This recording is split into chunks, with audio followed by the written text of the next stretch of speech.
Good evening, everyone, and welcome to another Tuesday night edition of our USA Hockey Officiating Zoomcasts. My name is Scott Zelkin, and I'll be your host this evening as we talk about one of USA Hockey's development programs designed to assist in coach and train our top officiating officials within the country. And that program is the Junior Officiating Development Program, or otherwise known as the ODP. I am the manager. Not only am I your host this evening, but I am the manager of the ODP. That is what I do for USA Hockey. So this is an exciting Zoomcast for myself to have you all join us this evening. And it's going to be a little more unique than maybe some of the others. This is we're into the 40s now in terms of the amount of episodes we've had this year, and primarily those episodes are designed to educate and make all of you viewers out there watching better officials.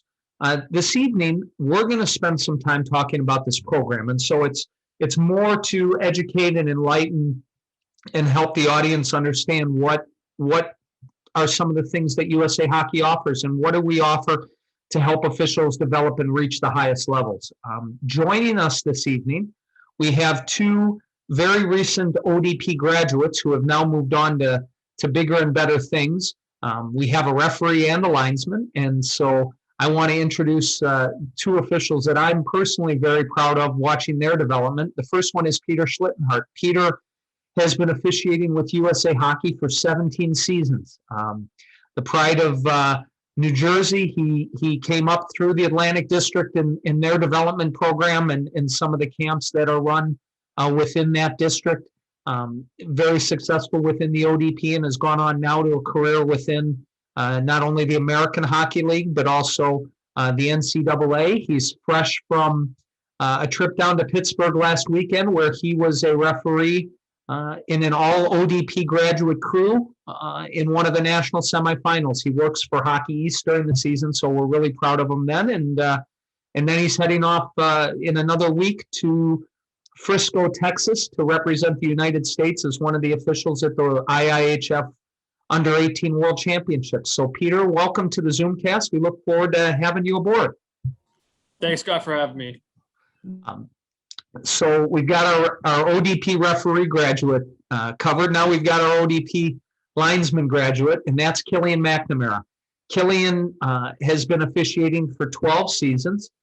He has also come through the ODP and is a proud graduate. He played hockey at the University of New Hampshire as part of their club program, which is one of the top club programs in the country. And while he was there, and that's when we discovered him, he was officiating and whatnot, and he's taken after his time in the ODP to go on and also work professional hockey and have a very, very strong professional career in not only the American Hockey League, but the ECHL, where he's a full-time linesman. So, Killian, thanks for joining us tonight. Thanks, Steve. Appreciate it. So what we're going to do, I am not going to throw any poll questions at you in the audience this evening. Instead, we're going to kind of get right into it, and we're going to talk a little bit about both Killian and Peter. Before we kind of talk about the program as a whole, I'd like to have Killian and Peter, tell us about their journeys. Tell us about how they got to where they are right now and whatnot. So, I'm going to ask Killian first. And Killian, if I'm not mistaken, though you're from Florida and living down in Florida now, you're coming to us from an outpost within the ECHL and on a road trip. So you're on a night off. And, why don't you tell us a little about yourself, about your journey and what's going on? Sure. Yeah. So when I started officiating, I kind of got pretty serious about it in college towards the end of my playing career.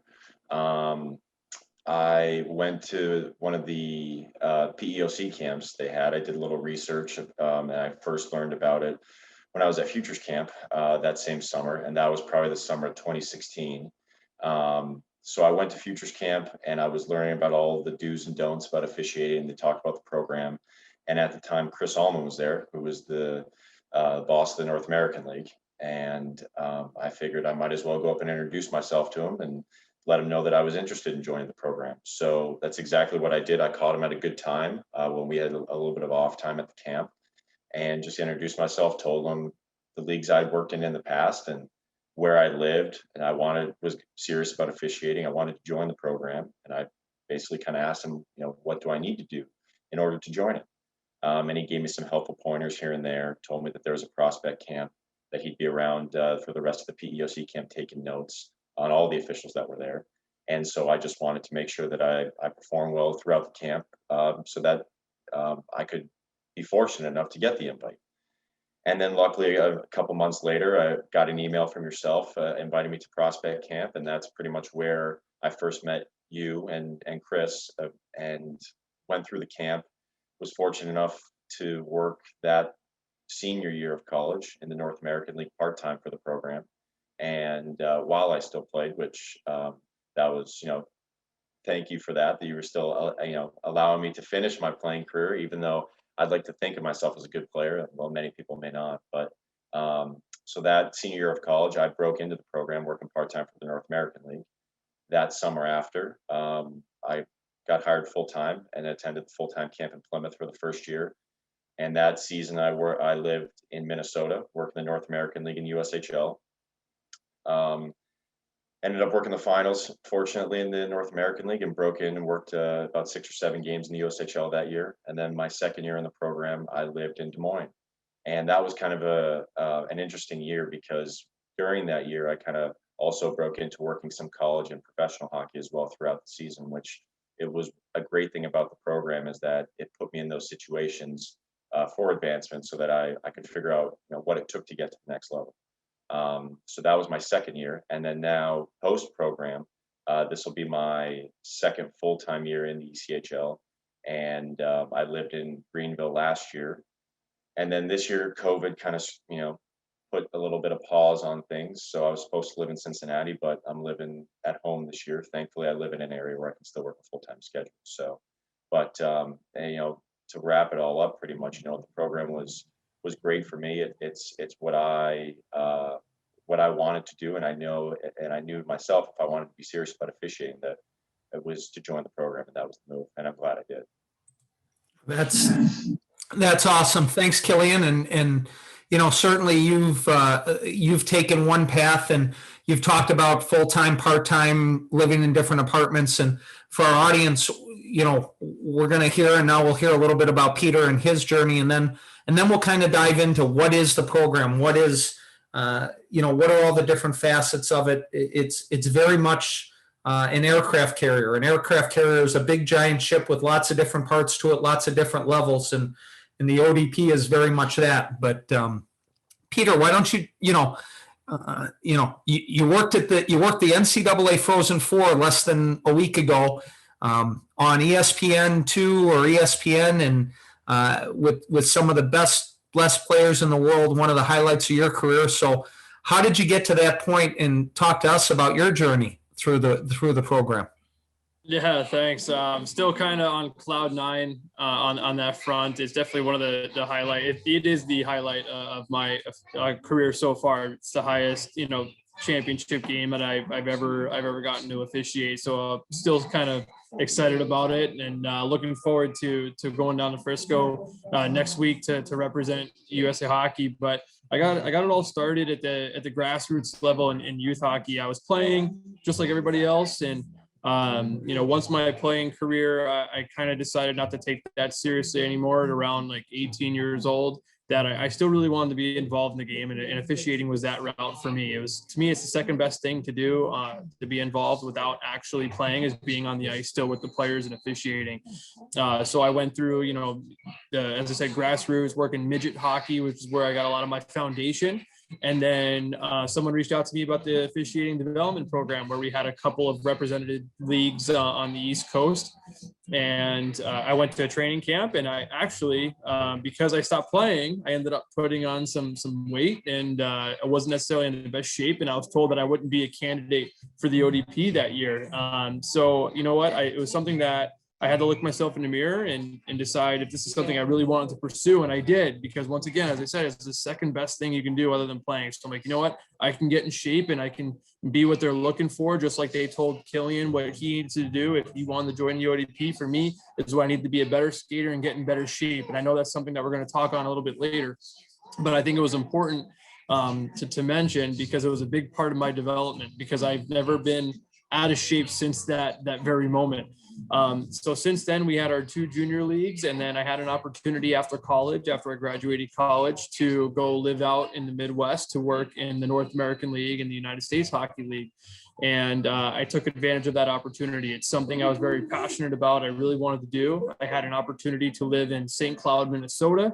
I lived in Des Moines, Iowa, just like Killian, and I lived in Omaha, Nebraska. And, you know, to have that experience, to go out there and do and officiate games at such a high level in the North American League and the USHL, the personal development is something that I'm very proud of. And it's something that's helped me not only my officiating career, but my own personal career as well, having a full-time job coming out of the ODP. So I'm in a little bit different stage in my life than Killian is right now. You know, I have a family, a wife, and a 2-year-old now. So it's in a full-time job, and I'm still able to officiate and do this, you know, on the side here and be successful at the collegiate level, at the professional level. And then hopefully I'll be able to show Z in a couple of weeks I can be successful at the international level as well.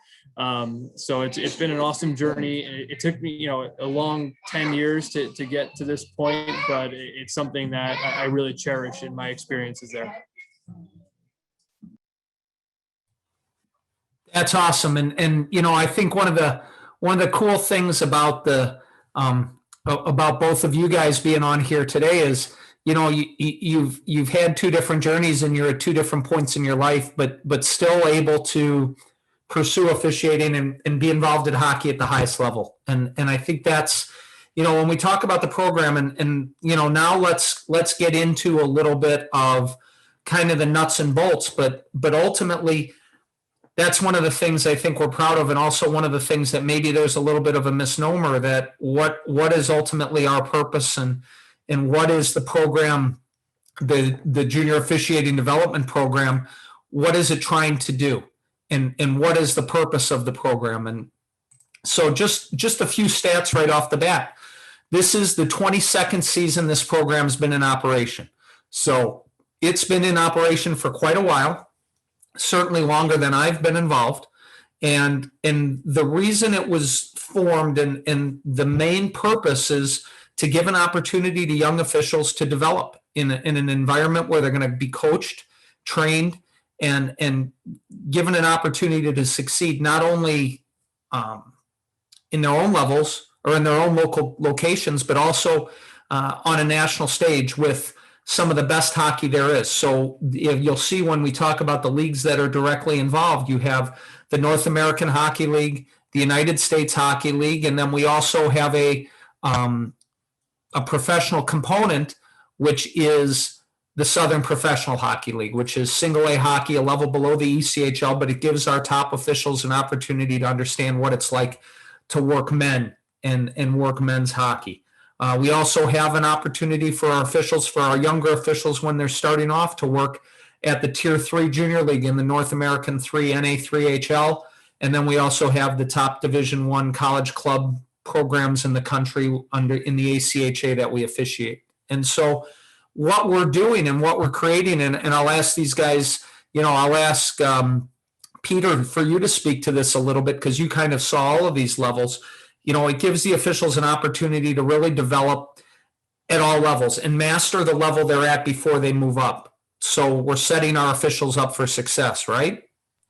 Absolutely. And if you look at the different leagues, you know, we spoke a little bit before about, you know, I'm working Hockey East, I'm working, you know, a little bit of professional hockey, and all of that is represented in these leagues. Working ACHA Division I, you know, that gave me exposure to the collegiate rule book, to the collegiate way of the game, which might be a little bit different than some of the higher level junior leagues, where those players, yeah, they might end up in Division I, but at the end of the day, their mission is to go professional as well and to try and make it to the NHL. So they have a more professional style to the game under those leagues. So the ODP really does give you a lot of exposure and allow you to dip your toes into a lot of different areas that you might want to pursue later on in your officiating development and your officiating careers. No, for sure. And that's ultimately what we're trying to do. And, you know, like any good organization, we have a mission statement. And our mission statement is this: it's to identify, coach, and develop top aspiring amateur officials so that they may successfully officiate higher levels of hockey, including professional, collegiate, and international competition. Additionally, and this is a really important part, we seek to motivate those officials so that they return to their local areas and turn into mentors and give back on the local level. And, I know in speaking, if you look at the whole of our 40 some odd episode of officiating Zoomcast this year, there's been a lot of ODP graduates on these programs. And they're giving back. They're seminar instructors in their local area. Guys like Jack Young was on earlier this season. He's a seminar instructor in a local area. We have guys that are teaching at all of our summer camps. People that are involved. I know Killian's been involved in the Southeast District and things like that. So, we're not only are we trying to coach and train and move guys up, but we want to make sure they're giving back at the local level. So that's our mission statement. So what do? What's our development model, right? On and off ice training. So Killian, you talked about training camps a little bit. You talked about going to our prospects camp, and you talked about our full-time camp. So we have not only training camps, but we have opportunities during the season for meetings to work on fitness and things like that. Game experience, coaching, and continuing education. But Killian, I'd like you to kind of talk a little bit about the on and off ice training, some of the things that we do that might be a little different than what other people might find out there. Yeah. So the one thing that I noticed for me, which was, I think, great, is obviously at these training camps, you have to be in shape, and it's a job that is required. Fitness is one of the top components aside from rule knowledge. It's a massive component. But in terms of on and off ice, the one thing that I really like is in a lot of our post-game evaluations, and I know I'm jumping a bit ahead here, but in the post-game evaluations, one of the big things that they talk about is the fitness part of the job, and the supervisors are honest with you. And for me, the one thing I noticed is coming into all the training camps, I always tried to be in the best shape as I possibly could. For the testing we have, every training camp, we have physical fitness testing. And it may not be the most strenuous, but it's still challenging at the same time. And, we go through push-ups, sit-ups, there's a plank test, there's a couple things I'll probably leave out, but I think a long jump and then a 300-yard shuttle. And these things may sound very rudimentary, but they definitely prepare you for when you're in game situations. As a linesman, you have to break up a lot of fights. You have to get into scrums and whatnot. And I think it's definitely physical fitness is definitely something that the program likes to make sure that everybody is in tip-top shape. And then with the on ice stuff, it's definitely something that I may have had a little bit of an upper hand on because I had a little bit of a playing career coming into this, but I tie it back into the supervisions as well. The supervisors are definitely, they like to tell you what you do well and things you need to work on. And I think when you do this, you start to gain that knowledge on what you need to improve on if you end up want to move on to the next level. And Peter, you talked about maybe your level of fitness a few years ago, and I remember that version of Peter Schlittenhardt. I like to try and forget that version of Peter Schlittenhardt. There were a lot of good things about that guy too, but you guys are both working in the American Hockey League as well, so you're working at times with officials that are under contract to the National Hockey League, and I think the one thing that our officials, some of them understand it better than others, but that within the program we try to get our officials to understand is that if you want to be a pro or you want to be a high-level official, you have to be an athlete, right? And so that is one of the things you have to dedicate yourself to, right, Peter? Absolutely. I mean, and for those of us on this call, like we all played hockey, and you all even look at officials, whether it doesn't matter if you're just starting your officiating career at maybe 10, 12 years old and you're squirt peewee, or if you're a Bantam midget, when you see the officials come on the ice, even for your own games, and you see someone who may be a little out of shape, and I know probably some of you are laughing and thinking of that exact person right now, but the higher up you go, there are more elite players, and you may even consider yourself an elite player, and therefore they want elite officials. And physical fitness comes with that part, and athletic ability comes with that part, because you want that person to take as good care of themselves as you are and be as athletic as you are, so that one, they can keep up with you. So that this way we're not at a position at a higher level. Just like same thing with the officials at your, at maybe officiating your games, this season as well. And I think then, okay, so, we're talking about fitness. Game experiences is exactly what it is, right? So you guys have all worked at various levels within the program. We have a strong belief that you have to conquer the level you're at before you get opportunities at a higher level of hockey. That's going to make you better. And whether you're working tier 3 junior hockey in the North American 3 and the NA3HL, or you're working in the USHL, you're always going to be tested every night, right, Killian? And so regardless of the level, you're going to see things that are going to make you a better official. I couldn't agree more. And I actually wanted to give a couple examples too, because the one thing that I enjoyed about working all of these leagues is it did put me in situations where sometimes I'd feel uncomfortable. And with that, it allowed me to grow as an official. One situation was I was in Bismarck, North Dakota, working a North American League game, and we had a coach who wasn't too pleased with the way that he thought the game was being officiated. So he took it upon himself to start throwing sticks and what else on the ice. And one thing I had learned from that was, a lot of the communicating with my partners, figuring out how we were going to deal with the situation, and then communicating with the other coaches, trying to settle that coach down, even though it was a lot. But the game experience is huge, because we go through a bunch of situations, like I said before, that make us uncomfortable, but that will turn into comfortable. And that preps us for the next league, so that when situations happen, we're more calm. We're at ease now when something else has happened, knowing it may not be as difficult as a situation we've been put in the past, but we still know how to deal with it. Yeah, and that's one of the things that's most important is, when you're out of your comfort zone. And certainly USA Hockey takes very much a zero tolerance policy towards abuse, but that doesn't mean it doesn't happen. That doesn't mean you're not going to have to learn how to deal with it. That also means you're going to have to learn how to deal with teams that are fighting for playoff position and close games late in the season, how to react and how to have the right mindset to be able to approach games like that, and also to have the right mindset within the game. And, we talk about judgment quite a bit on these Zoom casts, and there's no better teacher. As much as we talk about these things, there's no better teacher than actually going out and doing it. And then within the program, one thing you're going to get within the program, and it was another bullet point, is coaching. And, we've used the term supervisor a little bit here, but truly they're officiating coaches. And within our program, and COVID is not, we're going to just put an asterisk next to this season because we're all just lucky to play hockey and it's a little bit different. But within a normal year, about 50% of our games have an officiating coach at them. And our officiating coaches, there's not a better group within any league in the country. We've got over 8,000 man games worked of experience amongst our officiating coaches. We've got guys like Rob Martell, who was an NHL referee, over 1,000 games worked. We've got guys that have officiated over 2,000 games on the lines, and guys like Mark Perry and Jerry Pateman, and Andy McElman is overseeing the Southern Professional Hockey League, another guy that worked over 1,000 games.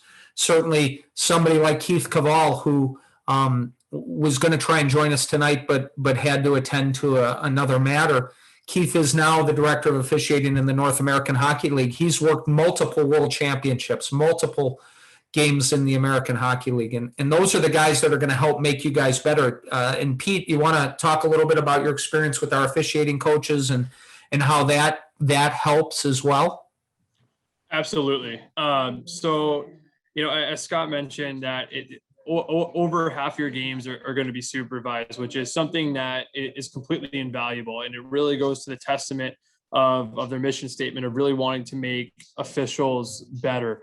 And you might go into a rink and be able and have either a great game, and you may have a great supervision, But I think more importantly, as Killian mentioned, an experience that he had up in North Dakota, it's the times where you don't necessarily have your best game and you're able to work through that with officiating coaches and talk about the situation. They're not going to sit in the locker room and say that you were an awful official, you did a terrible job, but instead they help work you through that so that you can help you can help yourself, you can grow, you can develop, so that when that situation arises the next time, you've already been in that situation as Killian was before. But the officiating coaches are, they're now even some of my friends, and it's, to have some of them even reach out when you're successful at higher levels, it's an awesome feeling, and all they really want is for your growth and development and to be able to give back, just like in our mission statement, where we're supposed to give back as well. That's all they're really looking forward to, in your growth, development, and giving back to the game that they love so much. Killian, what, when you think about interaction with officiating coaches and stuff, what are some of the things you think are the most important that they can do to help you become a better official? Is it kicking garbage cans and slamming doors, or is it telling you're great all the time? Or, what are you looking for when we talk about how an officiating coach, whether in the program or not, is going to make you a better official? Sure. I mean, I always enjoyed just a holistic supervision. I always felt that that's what I got. I never felt that a supervisor really focused on one topic for too long, whether it would have been, as a linesman, icings or face-offs or skating or whatever. The one thing I really liked is they dive into every single point and the finite details too. They don't just kind of give you a broad supervision. So, and they're very thorough too, and they're honest, because at the end of the day, honesty is the best thing in this job. And like Peter said, you could have tough games and easy games, but at the end of the day, you're always going to learn something from a supervisor or officiating coach, And that's something that I felt coming out of every game that I had, was I always came out learning something new. There was always something that was brought up, some topic or something that happened during the game, where if I didn't know, after the game I knew it. And I never went into a game not wanting to learn. And I think that's a big thing too. I think that helps with growth and development within the program. But with these officiating coaches, like Peter said, they're there because they love the game. They want to help us. They want to get better as well as a supervisor, so they can bring their best product to a game as well. But yeah, every game I always felt like I learned something new. And it was great because of the reputations that the officiating coaches have, like you said, Scott, with all of their resumes. They're also trustworthy as well. And it's not like they're going to blow smoke. If they tell you you're good, then you're doing a good job. And if they tell you there's things you need to work on, it's honest. And they don't mean it out of disrespect. They mean it with all good intentions to help you get better, to help you advance. Yeah, and the thing that we try to do within the program is, not everybody's going to make it to the National Hockey League.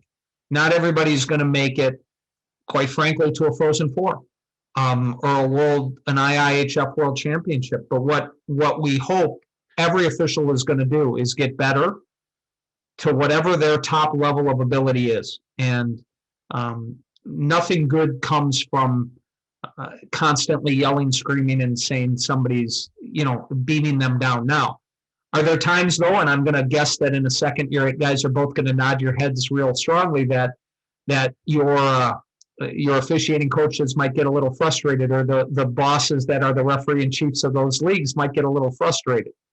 And I think, one thing that we also strive to teach our officials is to be professionals.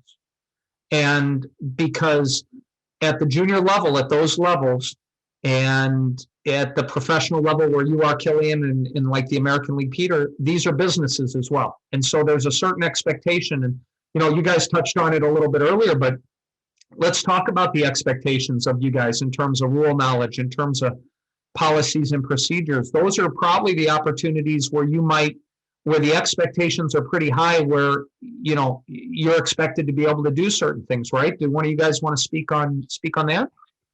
Yeah, I could definitely touch on that, because a lot of us, may, depending on where we are right now in your playing careers, you may have like parent coaches or, some coaches might be paid at some of the higher midget levels, but at the professional levels, just like the players, just like the officials, this is their career.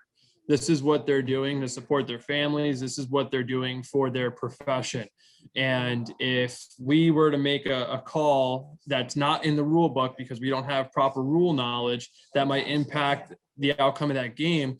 You see all the time that, coaches getting fired, Alain Vigneault, one of the most recent ones for the Philadelphia Flyers. I couldn't imagine being part of that for something I can control, like rule knowledge, or not being in shape to where I could be in proper position to see a penalty. So at the higher levels, this is their profession. This is how they put their bread and butter on the table for their families. And it's the expectation for us to follow protocols within the game, follow the rules and all those procedures. It's a huge pressure on us to be able to rise to that occasion, be able to do. And Killian, when, certainly not you, but are there times when maybe some of your colleagues would misinterpret a rule and have a little bit of money taken out of their paycheck because of that? It's yes, it definitely happens. And like Peter said, where it's the expectations are very high, especially as you move up. Businesses, these are people's livelihoods. For every season, and especially in the professional hockey world, as there is in the program, there's rules tests every year, and as you progress, those rule tests get more in depth because there's weird situations that happen as you move on that you need to know. You need to know every situation because who knows when it's going to happen, whether it's a goalie changing on the fly and you have to figure out whether or not that's acceptable, or a multiple penalty situation when you have a delayed penalty on a 5-on-3 and a goal is scored. These are weird situations that don't happen often, but when they do, we are expected to be held to a standard where we know exactly how to deal with it. And that's from the NA3 all the way up to with the NHL. Those guys are held to a very high standard as well. Yeah, so we offer rules quiz. Offer is a nice way to say it, but we might put our officials through rules quizzes once in a while, and we do expect that the officials know the rules, and it can be challenging because, as we talked about a little earlier, you might be working college club hockey on a Wednesday night at Iowa State, and then on a Friday night you're working junior hockey, and then maybe the next weekend you might be working in the Southern Professional Hockey League for Andy McElman, where they're playing in a professional rule book, and you have to know all of those things.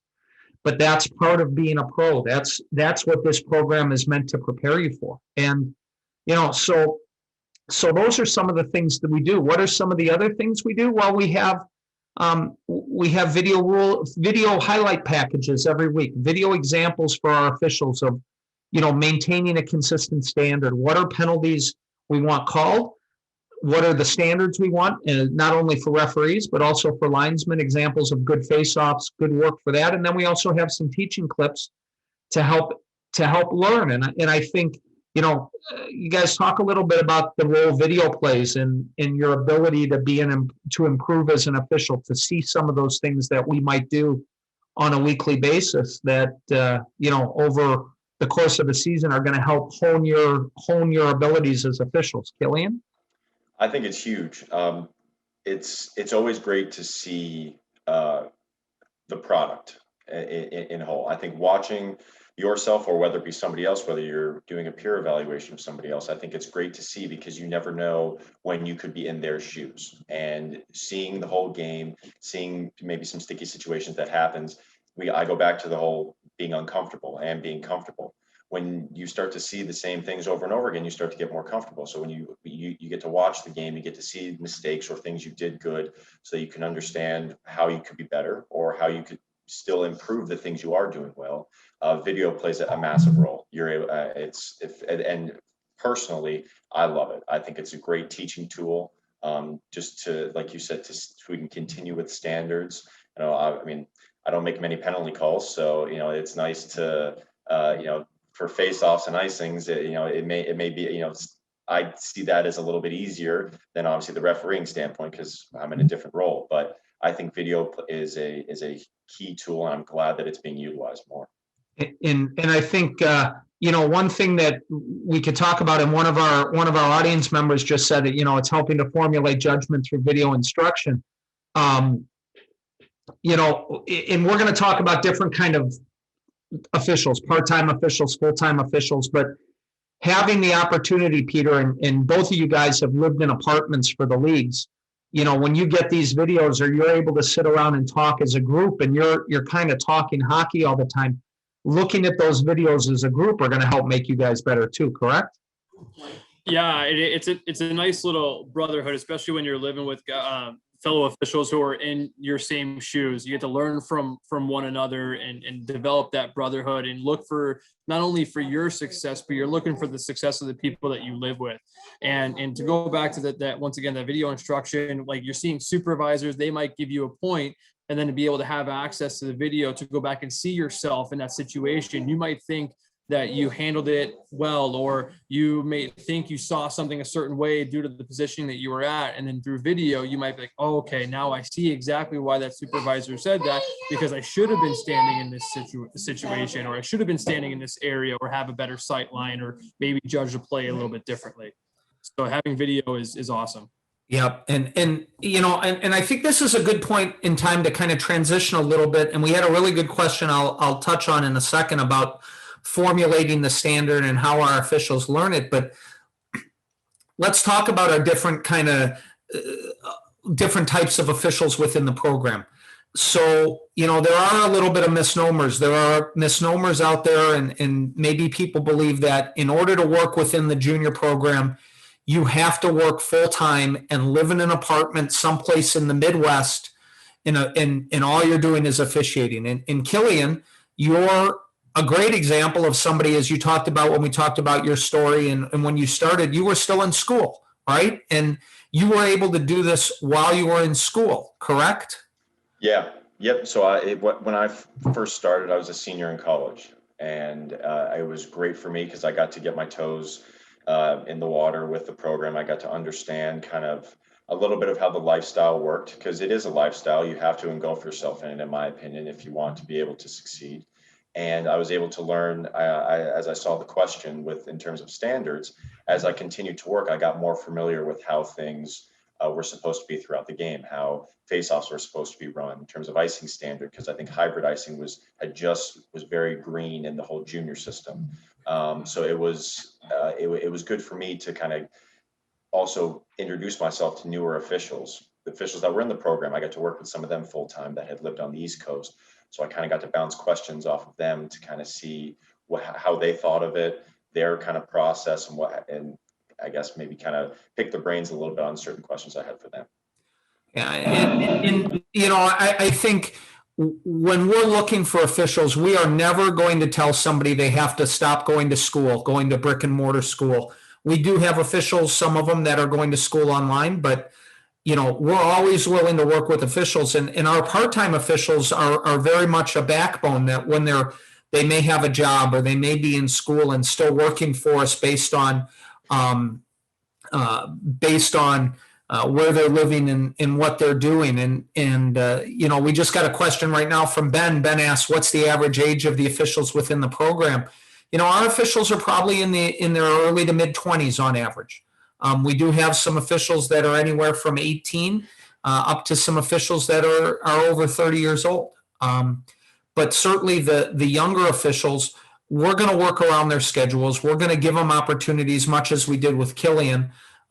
You know, hey, you've got class on Thursday, Friday. Okay, if we can find a way to get you to work on Saturday, someplace close to UNH, we're going to do that. And then that next level is, and I'll let you touch on this, Peter, a little bit, is if you are showing the ability, showing the desire, showing the willingness, and it works with what you're trying to do in life, we may give you that opportunity to work as a full-time official and live in an apartment someplace with a number of other officials in the middle of one of those leagues. And, you know, we talked about earlier, the North American Hockey League is our Tier 2 junior partner. There are apartments in the Dakotas, there are apartments in Texas, and apartments in Minnesota, so that those officials are in locations that are advantageous to work. And then once they've conquered that level, we have apartments throughout the USHL to do the same thing. And Peter, talk a little bit about that life, about the apartment life, and you know what you got out of it, and you know the benefits, at least from your perspective. So, I'll start with, obviously, I'll start with the personal benefits. Actually, I grew up in New Jersey, and if you told me at any point in my college, 18 to 20 years old, that I'd be living in Des Moines, Iowa, or Omaha, Nebraska, I probably didn't even know where those locations were at the moment.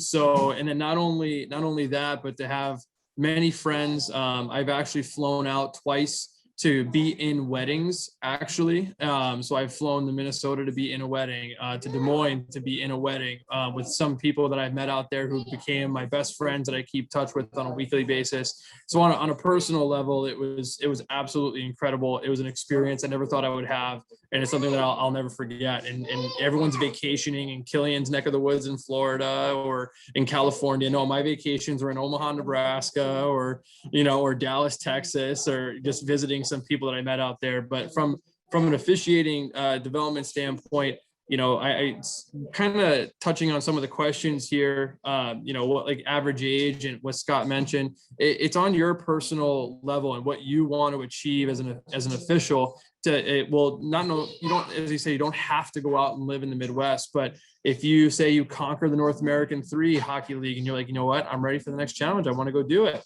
And then you reach out to Scott and say, hey, I want to go work in the North American Hockey League. Then you might be asked to go to live in one of those areas. And then if you conquer that level and you say, you know what, I'm not done with this, I want to keep going. And that was my kind of mindset, as I didn't want to stop. It was something that I was very excited to do and something I loved doing. And I always wanted to keep advancing to the next level. So then I asked Scott, hey, I want to work for you in the USHL. And then kept going from there. But it started with me as an official, and it could start with you as an official and where you want to go in your own officiating development as to how far you're willing to not only climb up the ladder, but how far you're willing to move as well. So. Yeah, and the reality is, there are a lot of those teams in the Midwest, but we do also work with officials that have chosen to stay on the East Coast or the West Coast or down south, and figure out ways to put them in a position. And ultimately, you have to earn your spot at whatever level you are. So, Peter could ask me. I remember one year Peter said, hey, I'd really like to be doing this, and we said, okay, great, Peter, but you know what, you might not be ready. And ultimately, and this is important, both Keith Cavall, myself, Andy McElman, we want to set our officials up to succeed. And nobody is going to succeed if they get thrown into an experience or a level that they're not ready for. It's going to not be fair for the game, which is ultimately what we're trying to serve. And it's not going to be fair to the official either in their development. And so developing an official, it's part of our name, development, is paramount. So, how do you get those opportunities? How do you get to just get discovered or get an opportunity within the program? There's a lot of different ways. The truth is, from a national level on staff here with USA Hockey, I'm constantly talking to key volunteers. I'm talking to district referee and chiefs. They might recommend us certain officials. There's a fantastic referee who's just started off now in the ECHL, Logan Gruhl. And 5 years ago, the Southeast District referee and chief called me up and he said, you need to know about Logan Gruhl. And sure enough, Logan has been on a very similar journey from Killian. But then what do is we have a prospects camp, and Killian referenced that a little bit. And it's a camp that we hold in Buffalo every summer in conjunction with the U.S. Select 15 Festival. It is by invite only, so it's not just open, although, we invite officials based on their references and their experience level and things like that. In fairness, we do not know if we're going to have that camp this year. USA Hockey is still working, and as BJ talked about in the Zoomcast a couple of weeks ago, we're very hopeful that we're going to be able to hold some summer camps this year because we didn't get that opportunity last year. But, we're hoping. But we can't promise. We would expect to know more within the next few weeks. And, to get an opportunity, you come to the prospects camp. And, Killian, why don't you talk a little bit about your experience at the prospects camp and what came out of that and what that was like? So I was obviously nervous going to it because, of course, it was my first time being in front of all of the supervisors as well as yourself, as you know, as anybody would be nervous, but it was great because you know what, we had a lot of informational sessions. You guys had a lot of PowerPoints to present to us about everything, whether it talked about the basic dynamics of the program, and then also clips to talk about standards from the program. So it was great from that standpoint. And then we got to work some games too, so we got to put ourselves in front of you. And then also the people that I met too, because I knew, I think, one person going into the camp, and I think by the end of it, I knew pretty much everybody's name. And I think we had about 65, maybe 70 participants there as well. So it was great because we all had the same goal. We all wanted to progress and get hired full time, which was nice because we all share something similar, and I think that's what helped us all get along. But in terms of refereeing, it was very in depth. I had learned a lot from it. I definitely came with a notebook, and the notebook was full by the end of it because there was just so much knowledge that was presented, which was great, that I could then take forward at that time so I could learn and improve, and as all the other officials did. And then towards the end of it, we had an exit interview with yourself, and the Keith Cavall of the time was Chris, and that's when you sat down with all of the officials, and the determination was whether or not you were either going to move on to full time or work on a part-time schedule for the program, and after that you went on. So it was definitely a great experience, and I'm glad that very fortunate that I was able to be a part of it. And you know, the thing there is the prospects camp is exactly that. It's a prospects camp. It's looking at officials to see where you're at, and we've just got a really good question about what are we looking for and how do you stand out, and we'll kind of touch on that here in a second, so we won't forget about it. But there are officials that come to this and will say, you know what, you need to improve your skating, or you need to improve your fitness, and we want to see you in a year. And then there are other officials that we might say, hey, listen, you're a sophomore in college, or you've got a job. We had somebody that works at the United States House of Representatives in Washington, D.C., and we said, we want to use you on a part-time basis. Either that's all that fits with your schedule, or you know what, we want to ease you in slowly, going back to setting you up for success. And then every once in a while, there's some officials that we say, you know what, we're ready to make a commitment. If it's something you're interested in, we'll offer you an opportunity to work and live in a league house. And then, so that's the way in the door. All right. And so, to answer Ben's question, what are we looking for? What is going to make you stand out? Well, the first thing is, this is a USA Hockey program. So we expect our officials to be registered with USA Hockey. We do have some foreign officials that come in once in a while, but they're still registered with USA Hockey. There are opportunities. We've had officials from the United Kingdom. We've had officials from Slovakia. We've had officials from Serbia, and we even have a Latvian involved in the program right now. And so we do have the ability to take officials from around the world. But ultimately, what we want to see that you have a certain level of skating, because you've got to be able to keep up with that play. We expect you to be in a decent amount of physical shape. We don't expect everybody to know everything when they show up to us. So, but as some people would say, you better not be too round. So you might want to be in good shape. And ultimately, the bottom three things are the most important: a willingness to learn, attitude, and yes, a willingness to learn. And, you've got to have a good attitude. You're going to be put in trying times, and actually that we should put another, we should really have another bullet point there. And that bullet point should be a good teammate. You've got to be a great teammate. Because as these guys have talked about, as Peter and Killian have talked about, you're traveling with officials. You're traveling with officials, and you've got to be having each other's back. You've got to be able to get along with other people, and you've got to be a good teammate, and you've got to be willing to learn, because you don't know it all. I don't know it all. Killian and Peter don't know it all. And so you've got to be able to not only take criticism or take coaching from our officiating coaches, you've got to be a really good self-evaluator. And, the other thing is you have to be, you have to have a willingness to have some fun too.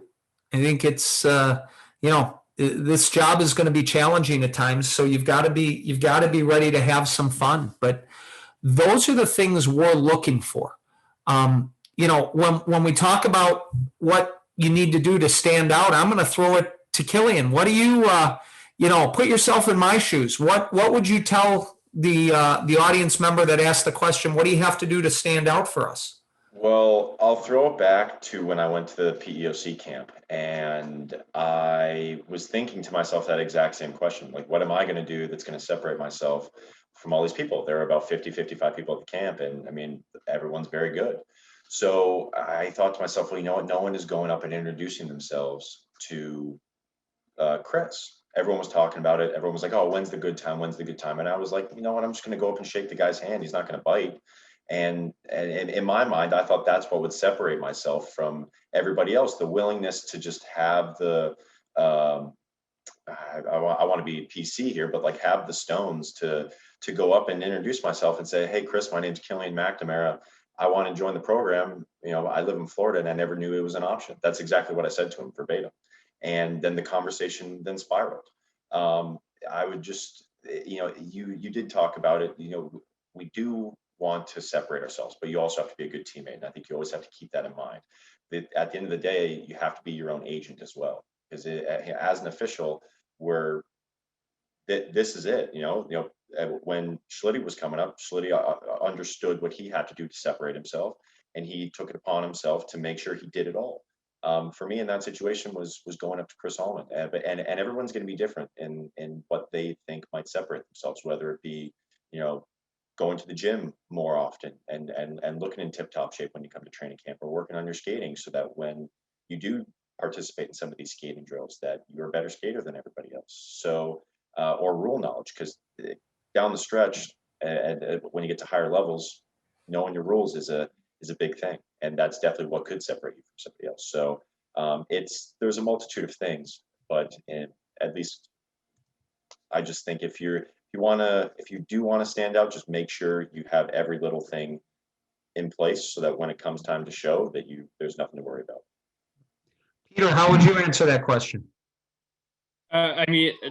To definitely add on what Killian said is everything that he mentioned, whether it was being in good shape or introducing yourself to the person at the next level or coming in with good rule knowledge, every single one of those things is something that you can control. It's not anything that you need anybody else for except for yourself.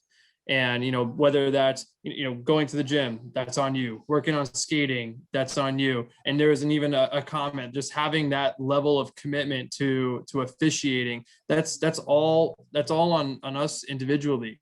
And those are the things that stand out. If you are disciplined enough to do those things that you can control, they will show, and that will help separate you from somebody else who's not necessarily doing those things. I think you guys answered it better than I could. I mean, we want to see a level of commitment. You don't have to, you also, to be quite honest, just go do the job. If you get the opportunity and we're in a building and it's amazing, and we've heard this, and this has been said at during a few different Zoomcasts, the old saying, you never know who's watching. Well, you know what? You never know who's watching. So for those of you in the audience, when you're working hockey games, you don't know who's watching. And there are times when we're on the road, whether it's Keith Cavall or myself, where we'll go into a youth rink somewhere and go watch a 14U game or whatnot. You never know who might be watching. And so that's an important thing too. Let's answer a few frequently asked questions here as we're coming up on the top of the hour here. So how much will I have to travel? Well, the truth is, it depends. It depends what kind of official you are. If you're a full-time official living in Des Moines, Iowa, you know what? You're going to get a good dose of seeing what the Midwest looks like. And, there are teams all the way down into New Mexico, West Texas, up to Fargo, North Dakota, and into Bismarck as well, as Killian talked about. If you're a part-time official going to school, you know what? You're going to travel as much as it makes sense for your studies and for your availability. We do fly officials up to Alaska once in a while. We do fly officials down to Texas. We have teams in the NA3 and in the North American League out east. But ultimately, we have a scheduling coordinator, Dan Monticelli, because we do schedule thousands of games a year. And he moves those pieces around the chessboard. And I think both Killian and Pete would agree, we're going to work with you to schedule you as much or as little as it makes sense for you on a personal basis. How much am I going to make? Killian and Peter, I don't need you to give us, but I'm going to guess you didn't, either one of you guys have not gotten rich in officiating, at least when you're within the program. We need to be honest with the audience here, right? Yeah, so I would definitely put an emphasis on the officiating development side as opposed to the compensation side. However, the compensation, I would say, doesn't come right away. Yeah, I was making, I want to say probably maybe $400 to $600 a week, which I know is probably making some of you cringe.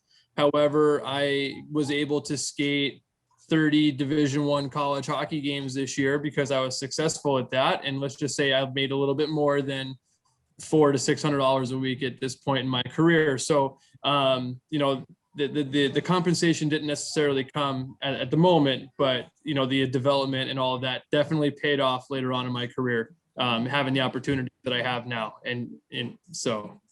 And the other thing is, what are the opportunities for advancement? Ultimately, for all those of you watching, the opportunities are the two other guys in the box here. I mean, those opportunities exist. Almost every American official in the last 22 years that's been hired by the National Hockey League came through our program. There were 12 officials at the Frozen Four this past weekend. 9 of them are graduates of this program. All of the officials that were working, all of the American officials working the finals in the ECHL the last time they had the finals in 2019 came from this program. But ultimately, the officials within the program are the ones that make their own breaks. If they work well, they will get those opportunities because the leagues are watching. We had a quick question about, do we take officials from futures camps and the PEOC camps and things like that? And the answer is yes. Killian already spoke to how he first met Chris Allman, who at the time was overseeing the North American League at the PEOC camps. So we are scouting, we are out at those camps, and those camps are a good place, a good foundation to help us meet and learn about potential officials. How do you get a hold of us? Like, okay, you say, if you're watching right now and you say, I want to, this seems interesting. I'd like to potentially get an opportunity to go to the prospects camp. Well, here's our email, to be quite frank with you. They're all right here. If there's an interest in coming to the prospects camp, send Keith or myself an email, and we'll send you an application. Your references, your recommendations, your experience are going to be ultimately what get you those opportunities. But that's how you can get a hold of us. So when we talk about getting opportunities or getting seen and getting the chance to come to a prospects camp, reach out to us. The reality is there may not be as many of those camps for us to scout this year. COVID is still playing havoc with a lot of our schedules and a lot of what's going on. So, don't be afraid to be your own advocate. Don't be afraid to reach out to us. We expect you to have a decent level of ability and a decent level of experience coming in, but those opportunities are there. Let's see if we have any other questions. I think one other question that's just come in, and Killian, I'll let you answer that. What's the one bit of advice you would give to an official that wants to think about joining the program? One bit of advice, I would definitely say that a couple things. I would say have that mindset of wanting to learn. I think that's a big thing that has helped me grow as an official because I've always gone into a game with an open mind. Second, I would also say that you have to also have the mindset that at the end of the day, it is going to be worth it. Like Schlitty said at the start, he wasn't making a lot of money, but now he's worked 30 college games this year, which the money for that adds up to be a decent chunk of change.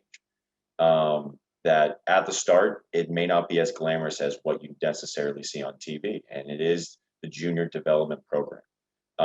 And you have to understand that it's like a staircase. You got to walk your way up the stairs, and then at the top of the stairs, you reach your destination.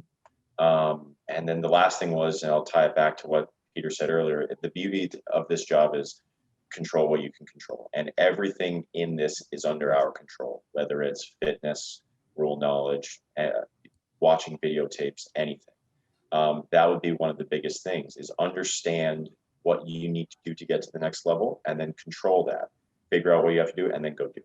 And that's been the three biggest things that I've taken out of the program, and especially the things that I've learned, but it's also translated into my normal life as well. Those would be the three biggest things. And I think, Peter, I want to ask you real quick, touch on, because you mentioned it at the beginning, and this is going to be kind of the last thing before we wrap up here. Touch on personal development. Let's take the hockey part out of it for a second, although you can't really separate it. But your experience within the program, the personal development's an important part, and I know for me, as the leader of this program, hearing the stories about guys that are maybe not even on the ice, but getting those opportunities in the professional world, in other facets of life, and them tying it back to their experience within the program is very rewarding. So can you touch on that for a little bit? Yeah. So my full-time job is, I would love to say it's refereeing hockey, but I'm actually an academic advisor for a D3 school in New Jersey, Montclair State University. I work in their school of business. And one of the things that my boss now reflected on in my interview was when they asked me give me one word to describe yourself. And I don't know if Scott ever remembers saying this in our first ever training camp in Muskegon, is he defined what it was like to be a pro, not a professional, not like a leader. It was just a pro. And everyone had in their mind what a pro was. You can never really define what a pro is. There's a lot of attributes, but you can't really do that. And I talked about that in my interview. And that was the one thing that separated myself from the rest of the group.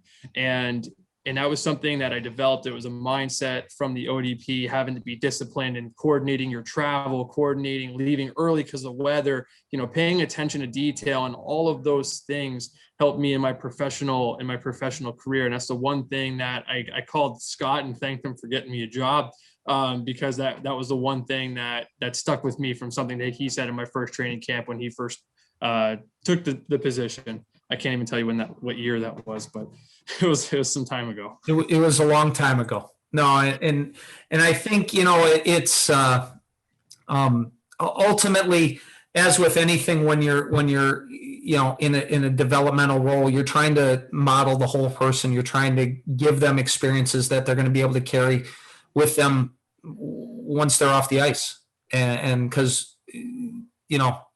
and I'm going to say this is the old guy here, but eventually you're going to leave the ice, and the experiences that you get are what are going to, affect you the rest of your life. And so, as we come to the top of the hour, or we just actually have gone past it, I really want to thank both Killian and Peter for their time, for taking the opportunity to speak with us tonight, to talk a little bit about the junior development program, junior officiating development program.